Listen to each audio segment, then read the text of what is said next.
Hello everyone, so my name is Manish Yadav. आप सभी का स्वागत है इस प्लेटफॉर्म पे जिसका नाम है विद्योरा ईडी नर्सिंग। सो आज हम लोग पढ़ने वाले हैं मूवमेंट के बारे में। मूवमेंट का छोटा सा पार्ट पढ़ेंगे क्योंकि हम लोग का कल से जो क्लास आज आने वाली होगी वो साइकोलॉजी पे ही चली जाएगी, यानी कि अप्लाइड साइकोलॉजी। जिस बुक से हम लोग शुरू किए अपनी जर्नी, हम लोग कल उस पर चले जाएंगे क्योंकि 3 दिन हम इसको पढ़ेंगे, 3 दिन उसको, फिर बीच में देखते हैं क्या करना है।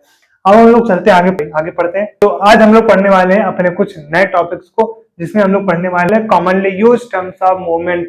जैसे कि यहाँ पे लिखा है कॉमनली यूज टर्म, जो कॉमन यूज होते हैं टर्म किसके लिए, मूवमेंट के लिए। आज उसको हम पढ़ने वाले हैं। किसके लिए? हमारे बॉडी के लिए, हमारे जॉइंट्स के लिए, हमारे बॉडी पार्ट के लिए। जैसे पूरी बॉडी है, ये मूव कर रही है, पूरी बॉडी पार्ट हो गई। जॉइंट्स ये हो गए, जॉइंट हो गए।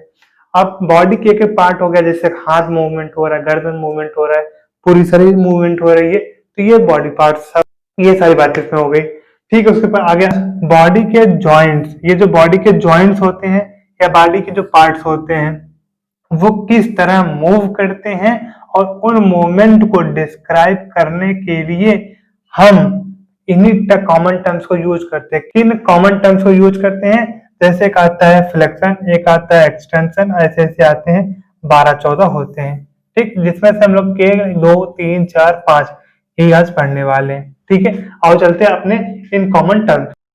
We are turn about next topic. तो हम लोग आज पढ़ने वाले हैं अपनी अगली आर्टिकल्स को, जो हम लोग अभी बोले थे common term use for movement, उसके हम लोग पहले कॉमन टर्म्स पे आ गए हैं, जिसका नाम है फ्लेक्शन।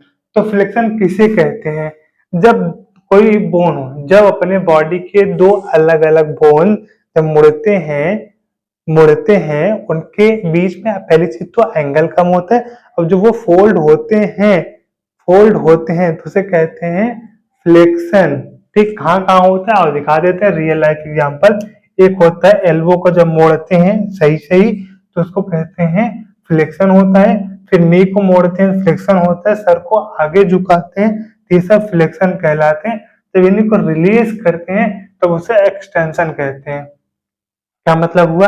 जैसे कि हम अपने इस एल्बो यानी कि इस वाले हाथ को मोड़े, ठीक है, हाथ को मोड़े तो ये फ्लेक्शन कहलाया और एंगल डिक्रीज हो गई। जब इसको वापस से सही किया जैसे था तब ये क्या हुआ? एक्सटेंशन हुआ और साथ में आपका एंगल इंक्रीज हो गया। तो यही रियल लाइफ एग्जांपल वहां भी होंगे।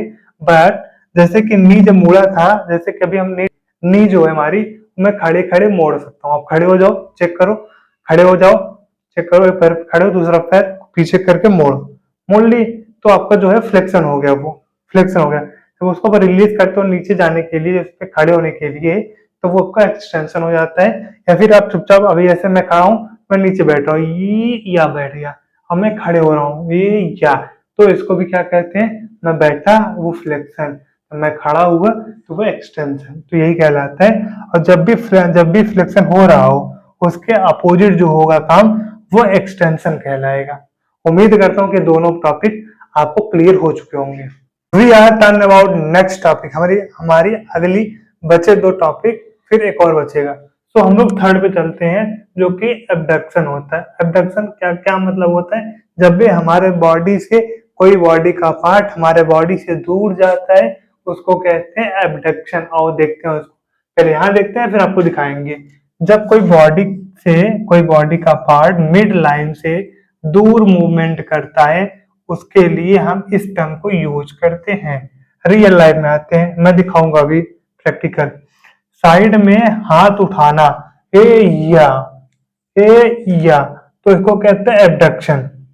और एक बार नीचे चलते हैं। बॉडी के किसी पार्ट को बॉडी से दूर ले जाते हैं या बॉडी से अवे लेके जाते हैं, तब उसके लिए हम इस टर्म को यूज करते हैं। When the body of any part will move from body from other place, that is known as abduction।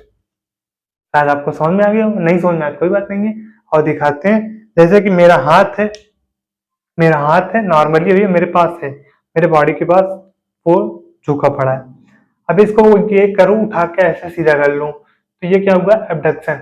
या ऐसा कर लूं, एब्डक्शन।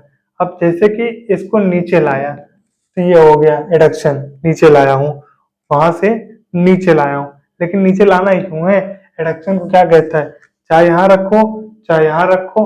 अब उसको नीचे जब तक नहीं लेके आओगे, जब पैर के सीधे नहीं लेके आओगे, तब तक वो एडक्शन नहीं होगा। कोई अगर ये कह देता है कि यहाँ से यहाँ लाने में एडक्शन, यहाँ से यहाँ लाने में एडक्शन, गलत है। जब तक ऊपर या बगल से नीचे एकदम पैर के सीधे सीधे हाथ नहीं आता, तब तक उसे एडक्शन नहीं कहेंगे। एबडक्शन समझ में आ गया था? हाथ को यहाँ सीधा उठाओ या ऊपर उठा दो, आपका एबडक्शन हो जाएगा। एडक्शन क्या होगा? या तो एडक्शन क्या होगा, चाहे ऊपर हो चाहे सीधा हो, वो नीचे एकदम आ जाए पैर के सीधा सीधा, तो उसको कहेंगे एबडक्शन। और उसको भी पढ़ लेते हैं। बॉडी की मिड लाइन की तरफ मूवमेंट करना, उसके लिए हम एडक्शन का टर्म यूज करते हैं। आते हैं और हाथ को साइड से वापस लाओ बॉडी के पास। कहा? बॉडी के पास। आओ एक बार और दिखा देते हैं, फिर आगे हम लोग बढ़ते हैं। देखो मैं नॉर्मली खड़ा हूं तो क्या हो, कोई बात नहीं है। इस हाथ को मूव करा मैंने सीधा, नहीं होगा क्यों? क्योंकि मैं आपका वो खड़ा हूँ। ये रहा सीधा, शायद दिख रहा हो, दिख रहा है, शायद दिख रहा होगा। ये आपका हो जाएगा एबडक्शन। ये एबडक्शन, ये अभी ऊपर जा रहा है क्योंकि हमारे बॉडी के बेंड लाइन से दूर पे है। ये अभी भी दूर है, अभी भी दूर है, अभी भी दूर है, अभी दूर है। तो इसके लिए फिर एडक्शन कैसे होगा? वो एडक्शन है ना। हाँ, एडक्शन कैसे होगा? जब ऊपर से एकदम नीचे आएगा या फिर इस मिड लाइन से एकदम नीचे आएगा सीधा सीधा से, तब तक एडक्शन नहीं होगा। उम्मीद करता हूँ सारी बात आपको समझ में आ चुका होगा। हम आगे बढ़ते हैं लास्ट टॉपिक पे आज के। We are turn about last topic of today.